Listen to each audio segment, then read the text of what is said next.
Today, we're taking a guided tour of one of the most intricate and just fascinating systems in the entire human body, the female internal genital organs.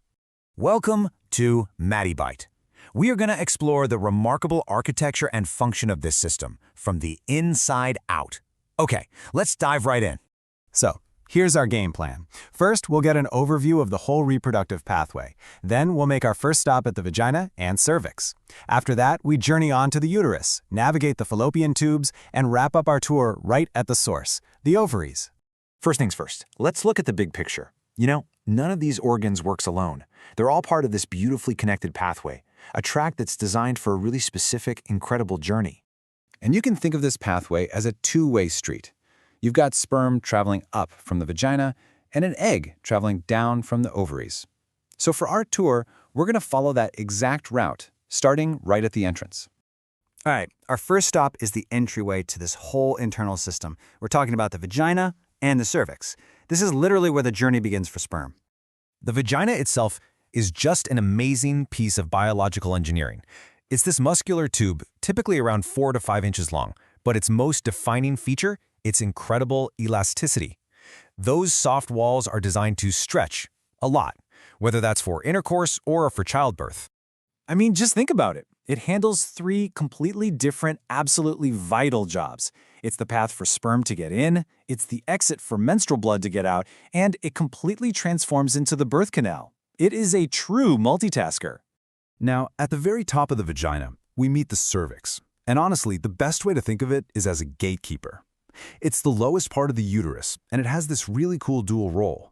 Sometimes it's an open channel, and other times it's a completely sealed, protective barrier.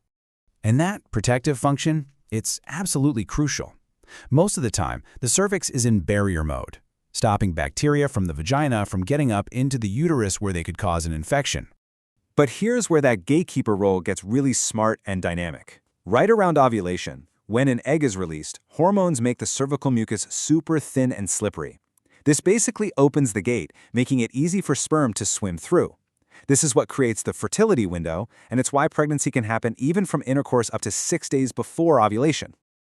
Okay, moving past our gatekeeper, the journey continues to the uterus. You can think of this as the ultimate destination for a fertilized egg. The uterus is this incredible pear-shaped powerhouse. It has these really thick, muscular walls, and it sits right in the center of the pelvis. And its number one job, its whole purpose, is to house and nourish a developing fetus, all the way from a tiny embryo to a full-term baby. Now, the inner lining of the uterus, it's called the endometrium, is in this constant cycle of preparation.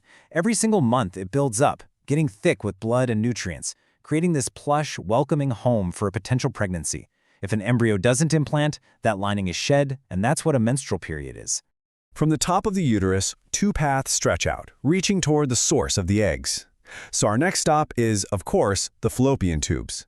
So you've got 2 fallopian tubes, and they're each about 4 to 5 inches long. They extend from the upper part of the uterus out towards the ovaries, but they don't actually attach to them.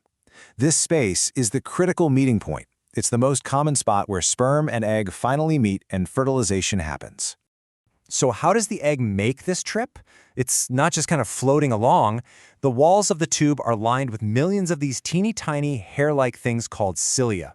They work together to create this gentle current that sweeps the egg along, with a little help from muscle contractions, guiding it safely on its journey to the uterus.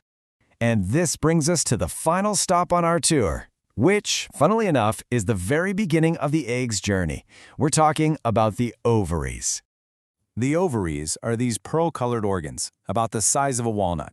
But don't let their small size fool you for a second. They are absolute powerhouses. They have 2 massive jobs: producing and releasing eggs and making the key female hormones, estrogen and progesterone.